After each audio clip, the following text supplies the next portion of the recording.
Shelby asked me, so how does this work? Does she dial in? The more... Who dials in anymore? What? Now that I'm learning, Harry, I will do more Instagram Lives. It's because I don't know how to do them. Well, first of all, Instagram Live. Instagram Live. IG Live, Instagram Live, whatever. I'm not an expert, but I know learning. You don't dial in. There's no... Okay. Have you dialed in to IG Live? Dial in is just...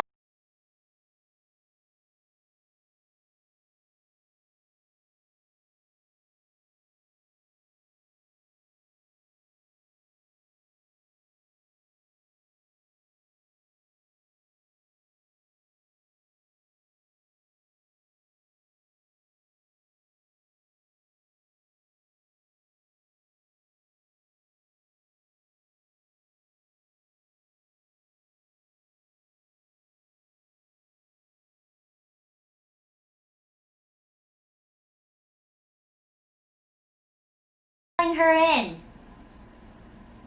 Is she on? Is she on? Is she here? I'm learning so many new things, you guys. Isabel. This is... Oh, I see. So you scroll down and then you see who's there and then you dial her. Okay, let me get closer in. Dialing in. This is supposed to go smoother We're than it is also now. having...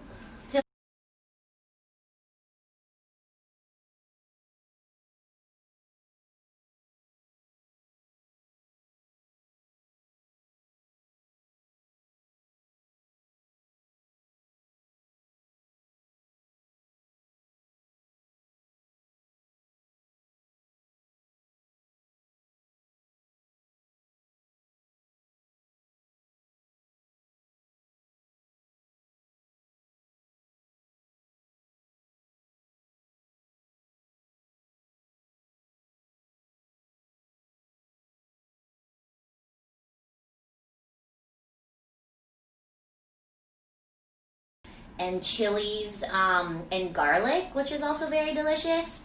This lumpia, I think this just has pork in it. So this is a very well-known Filipino food. Sisig is very tasty. You usually eat sisig during those drunk nights in the barrio. I'm from Pangasinan. Pangasinan. Harry has actually been there. I've been there. To my barrio to visit my family. And you usually eat sisig.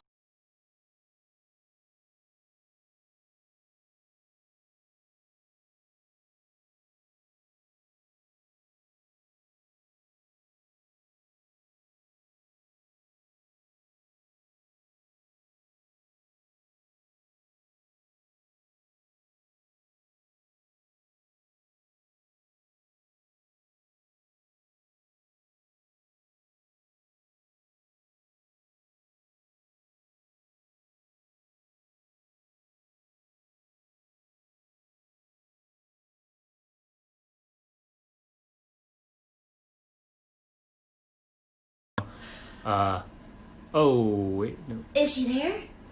Anyways, I'm going to keep talking about food.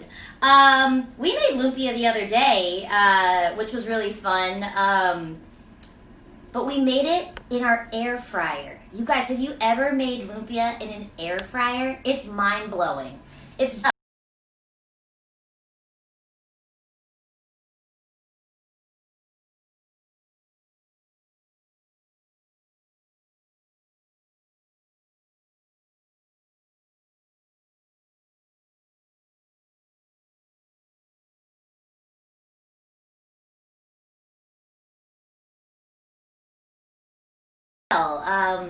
Love me some pancit noodles. Those of you that don't know what pancit is, you could either use canton noodles, which is made out of eggs, or you could use vermicelli rice noodles. And it comes with a base of soy sauce. I didn't know you could do this. Oh, that's the sisig with a fried egg on top. Crispy bits. I think this has like onion and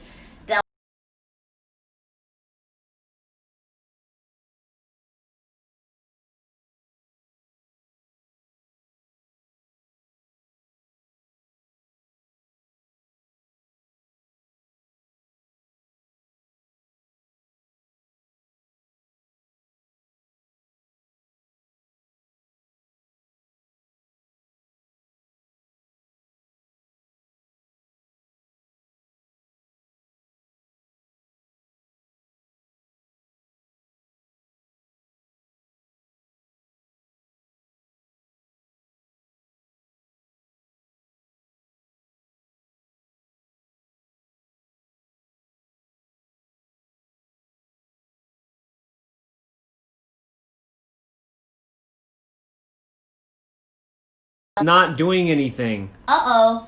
Can someone from Instagram come and help us? Can somebody from Instagram dial it in? Hashtag dial in. Okay, I think I might have to end it real quick, and I'm gonna jump right back on. We'll be right back. I got some calamansi. Commercial break. Are we live? Are We we back. dialed in? We back. We don't have any.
Welcome to the Shelby Show. You don't get. Let's just be honest. Let's push Harry out. The Shubs. I'm kidding. Come back in. The Shubby. Come back in. Anyways, I don't have calamansi to show you guys, which I'm kind of sad about because it's an amazing fruit and very tasty.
That's a song. It's not the WAP. The WAP is the WAP.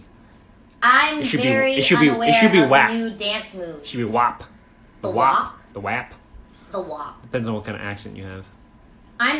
There's like Fortnite dance moves, right? That my niece and nephew show me all the time, but they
I really like cooking pasta and noodles because it's easy.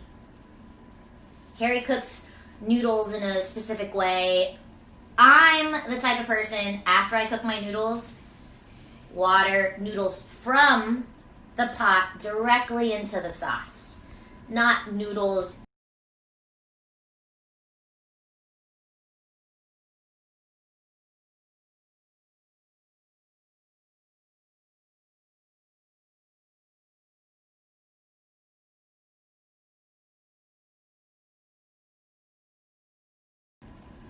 Yes. People have been watching Malik break up again, I know. It's a tearjerker. Sometimes during this time we just need some tearjerker things. Anyways, ask questions.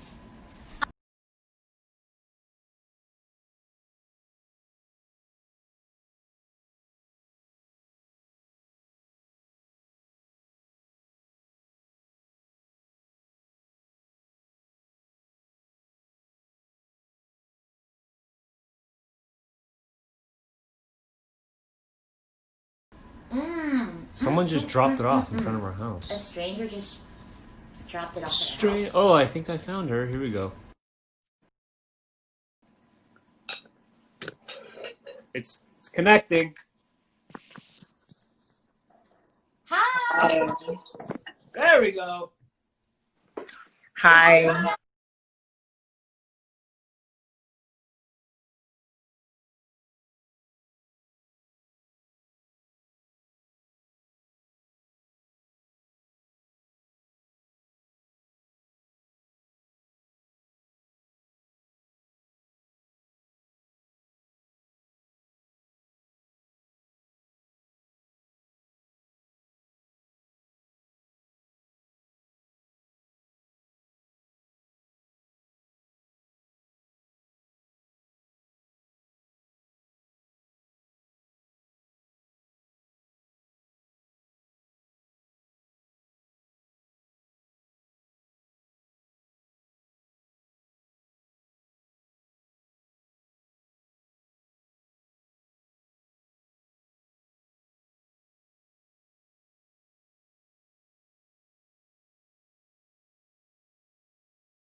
Yeah, and I also wanted to thank um, you guys as well as Gold House and Cape and Array for, of course, setting up this dinner in the movie. Yeah. Franca. Yes. Or do you have some food in front of you?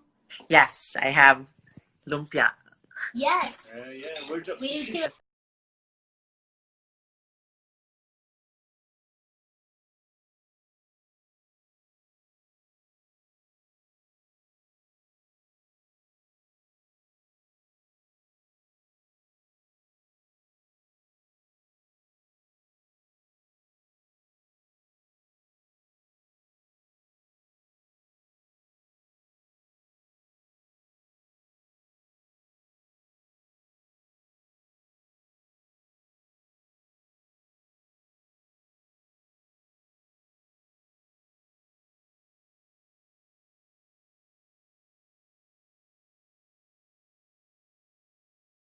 film. Yeah.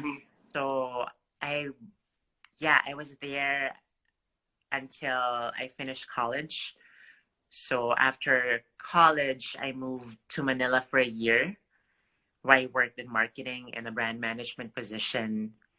And yeah, after that, I decided to come to the US.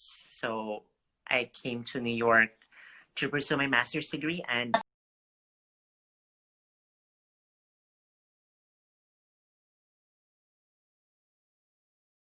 Pangasinan. oh wow.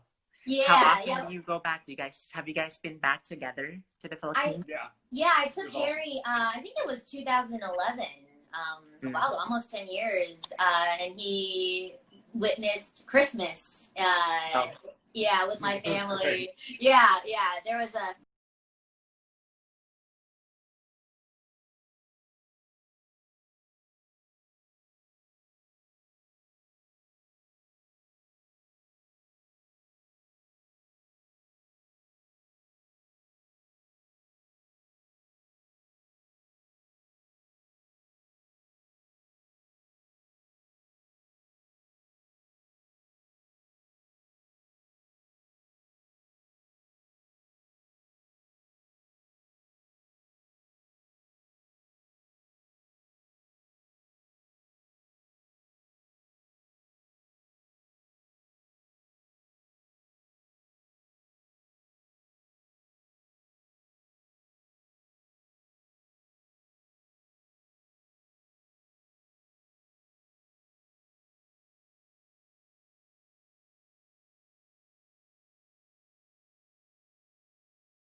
their POV, right? And Yeah. I really appreciated a lot of even certain scenes where I could tell that it was from your POV, and it wasn't fetishized or done in a way where it was from an outside perspective, and I really appreciate that because the movie itself it settles and allows me kind of to live with Olivia for an hour and a half, and I really appreciate that because I think what this movie allows is empathy. It's just an empathy machine. I think what film, particularly like yours, it allows that to happen. It allows for an open audience to be able to just kind of hang out and see what Olivia, the character that you created, go through. I get one of the questions I have is like, what made you want to star in it as well? I mean, you're putting a lot of hats on. Like, I could barely sometimes even act in a movie, let alone like now you have like 10 different hats. I've said that while Lingua Franca is not an autobiographical story, it's a very personal work, and that I wanted to showcase my sensibility as a director and a storyteller, and also, like you said, the POV for my experience of being a trans woman, Filipina trans immigrant in New York City. And, my films have been independent and really auteur driven in that, they really are my personal vision. And for a story like this, with this kind of character set in present day America, it felt really important for me to tell the story both in front of and behind the camera, so that I can really kind of establish true ownership for the story. And, you know, I feel like as artists who are considered a minority here in the US, whether you're Filipino, you know, Asian American, or an immigrant filmmaker or a woman filmmaker, I feel like, you know, there have been films with the same premise as Lingua Franca that have an arguably social issue, you know, premise. So, and in fact, for instance, there are films with transgender protagonists that have been made by, you know, cisgender male directors. And almost always, especially the high profile ones, like the Danish Girl with Eddie Redmayne a few years ago, it almost always focuses on the gender transition process. Right. Yeah. There's a certain fascination, obsession with that. I mean, I'm not saying that's not a valid aspect of, you know, being transgender, but that's just one aspect. Yeah, one Right. aspect. And that's why I felt like, as a transgender filmmaker, finally getting the chance to make a film that has a trans protagonist, Lingua Franca as a project feels like a corrective to those earlier efforts that tried to represent that experience. And so Lingua Franca ends where a lot of those trans narratives begin. When the film opens, her transition is well behind her. Yeah. Right. We're just immersed in her world. Right. As she's going through her daily rituals and in her life looking after this woman. The word trans does not come up every 5 minutes, you know. And in fact, it just comes up at the point of the story where other characters force the issue. Right. And it's not her. Yeah. And the language being used is derogatory when that word Exactly. comes about. I don't want to give out too many spoilers, but yeah, you're absolutely right. Olivia is humanized, and never once am I thinking, you know, while watching it, it's not about Olivia being trans. It's about her being human and having fear, being an immigrant, you know, also being a woman. You know, a lot of the moments that I really liked were the very, and I commend you. Your point of view is so subtle, and it's so powerful in its subtleness, and so I loved it. All the quiet moments were like my favorite ones, when, you know, walking off of the subway. Just your body language, because it is, as a woman of color, and not only that, but you being trans, walking down the stairs, down a street, there is fear. We are in fear, you know, at nighttime, walking on our own. And then I love those really quiet moments, and the moments that you give over, you know, with a relationship with Alex, which, by the way, was acted beautifully. You guys had wonderful chemistry on screen, and just to see that relationship slowly, and it wasn't so in your face, and it wasn't fetishized, and that's what I really appreciated. So thank you for high five. Thank you. Yeah. And it was so powerful for me as a Filipina to see another Filipino woman on screen, because we are so underrepresented. And here I am, I'm like, representation matters. And, you know, and this is going to mean so much that it's on Netflix today. Everybody out there watch it. It's amazing how many Filipinos women do you see? And then on top of that, how many trans Filipino women do you see on screen? You're the first. Hey! And for that, we are celebrating you and your film. So congratulations. Thank you. Yeah, it's so surreal, you know, this feeling that the film is being embraced and celebrated, because, you know, also for a film with that touches on themes that it does, like immigration, and, you know, being transgender, which have become, because, you know, in the current Trump administration, so contentious and urgent and controversial, you know, you'd expect a film that would be more, I guess, performatively angry or indignant, Yeah. you know, Yeah. or loud and in some way kind of preachy and didactic, but I've kind of went the opposite direction and made it really subdued and I think subtle and patient so that Yes. we really, and I'd like to think of myself as a humanistic and humane and compassionate filmmaker, and in that I don't have characters that are outright villains. Because, you know, for example, what Alex does in the film, not to spoil anything, you know, he would be immediately like villainized and written off. But I think, you know, being a minority in a country like the US, and I experienced that both as a person and as a storyteller, I recognize that people are very much the products of and influenced by their environment. Yes. And someone like Alex, for instance, who was raised in a Russian Jewish community that might be a little somewhat conservative and misogynistic and transphobic. And because of that, you know, when he realizes that Olivia is transgender, he doesn't necessarily have the emotional sophistication and the resources to deal with that discovery in a mature and a responsible way. You know, men are not socialized to grapple with their emotions and to understand that.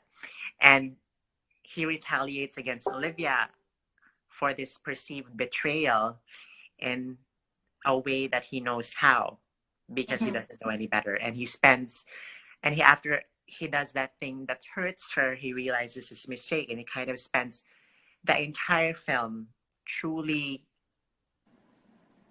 you know, grappling with the consequences and repercussions of what he's done and trying to make things right. I thought it was, I wanted to ask this is a question as far as like imagery goes.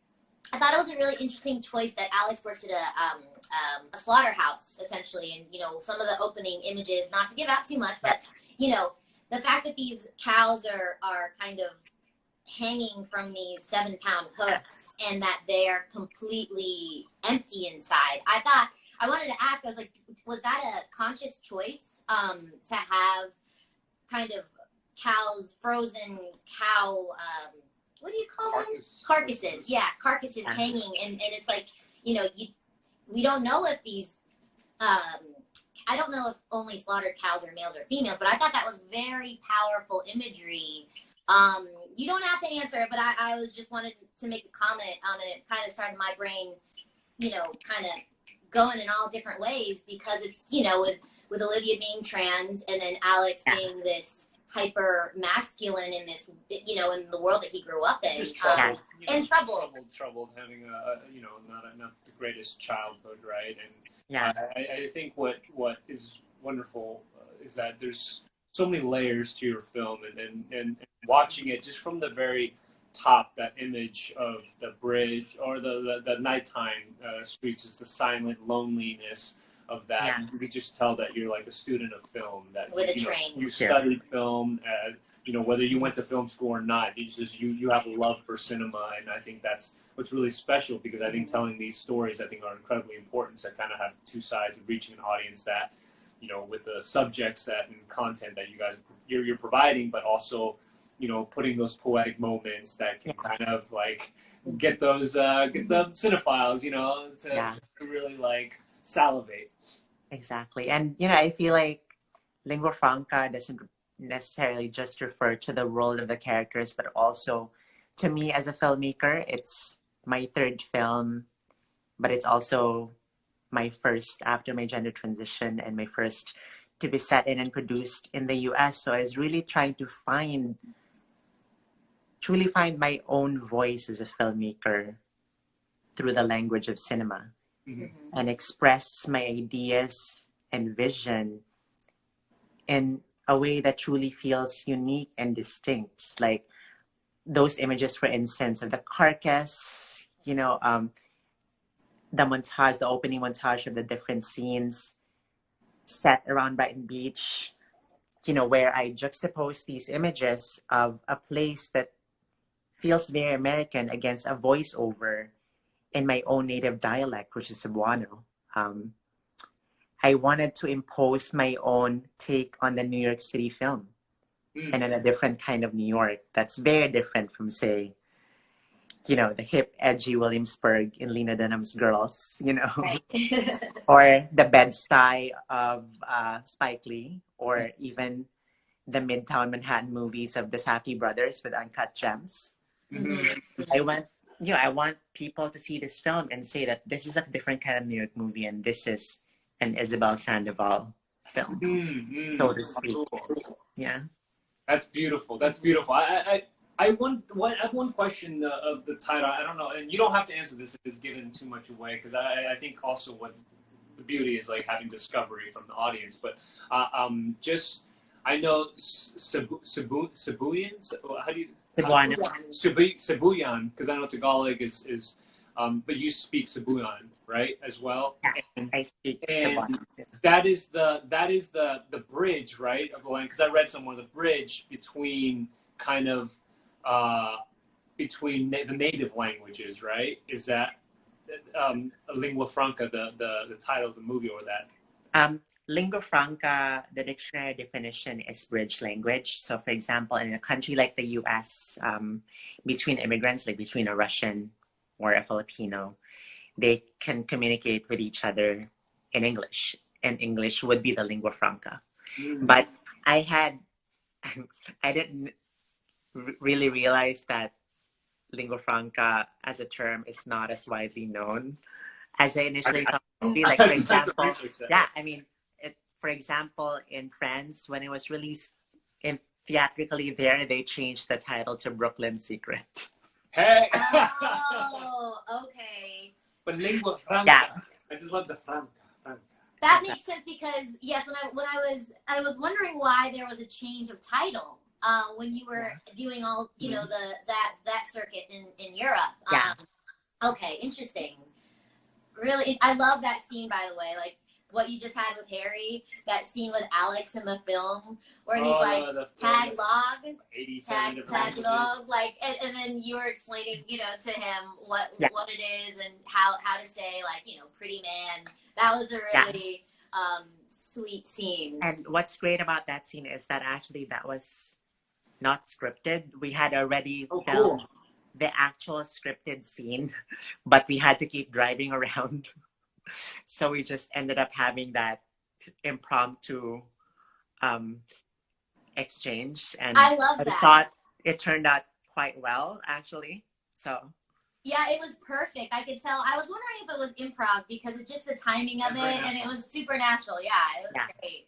So that scene was improv, and it worked. Yeah. I forgot to ask you. I'm not an interviewer. I'm terrible. You're doing great, babe. I'm terrible. You're doing but where are you? Are you in New York? Are you in LA? Where are you at right now? Right now I'm in North Carolina. I'm in the suburbs, 30 minutes outside of Raleigh. I came here.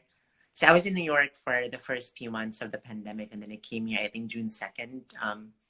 And I planned to already come here back in early May. I'm staying with a cousin, and yeah, I just felt really, I don't know, just tense and not in a good place mentally when I was in New York. And when I was here, I felt a lot more relaxed. I finished my next script, and I've started shopping it around. Thank you. Nice. Yeah. So I mean, like now, I think what has been the coolest moment about all this? I know working with Ava and just having people see the film, but what are the even the small things? What has been the best part of this process?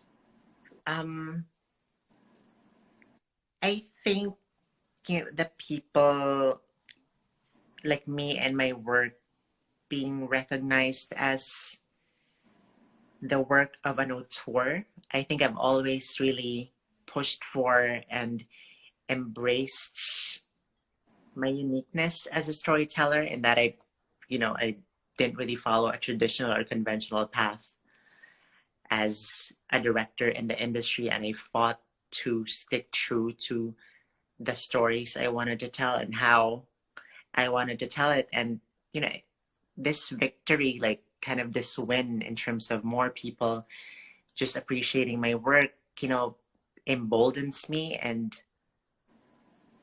inspires me to continue taking more risks and being more ambitious with my, next projects. And I feel like by, listening to my gut and my instinct, has taken me this far, I'm just going to continue doing that.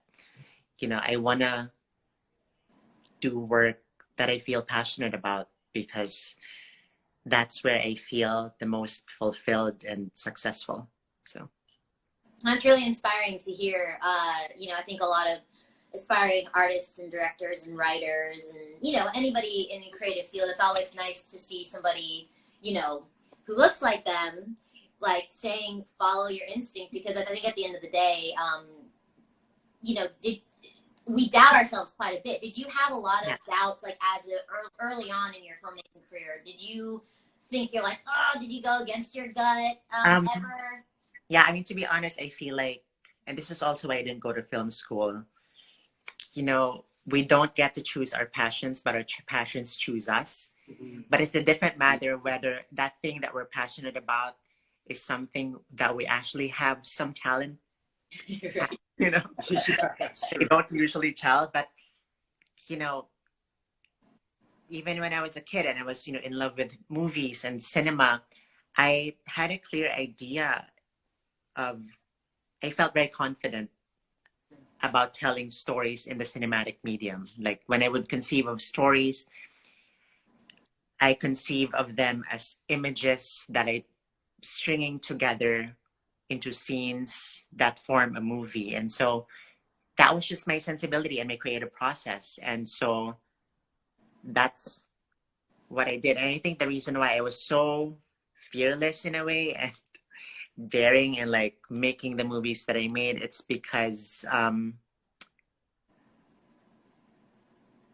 I just trusted that somehow the universe will conspire to make my dream come true for me. And it's so surreal. I mean, it's so bizarre saying this, but like when we were making Lingua Franca, I was telling my producers, just let me do it my way. And we're going to premiere in Cannes or Venice or without, just kind of blabbing about that. But I think how I succeeded as an art house / independent filmmaker is to truly